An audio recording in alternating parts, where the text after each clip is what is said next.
I was remembering one time when my son had lied to me.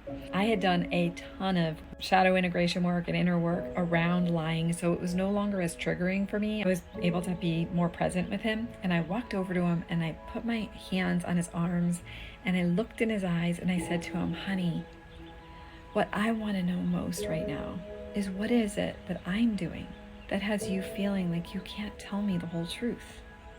So here's the thing. If you're a parent and you have a child that lies to you, are you willing to get really honest with yourself on the part you may be playing in why they're lying? Are you willing to ask yourself those hard questions like, do I actually create safety for them so that they can come and bring anything to me? Do they lose my love and approval when I'm disappointed in them because they did something and they have to feel that anguish? Do we judge them or criticize them? Do we not allow space for them to make mistakes or to fail?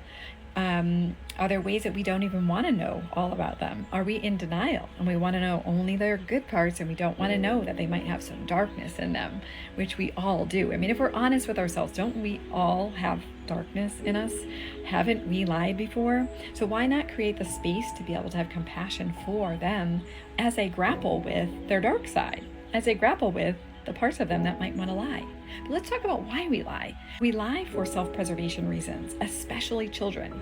Now, of course, I'm not saying that kids don't lie because they don't want to get into trouble or because they want something that their mom and dad told them that they can't have. That is true too, but usually we're still not listening fully because we didn't know how important that thing was for them. And then yes, sometimes what happens is it creates these patterns, but most of the time it's self-preservation. They do not want to lose the love and approval of their parents.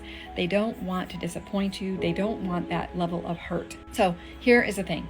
Do you want to be the person where they come and you are their soft place to fall, the one that accepts them and loves them for everything? You are their first reflection.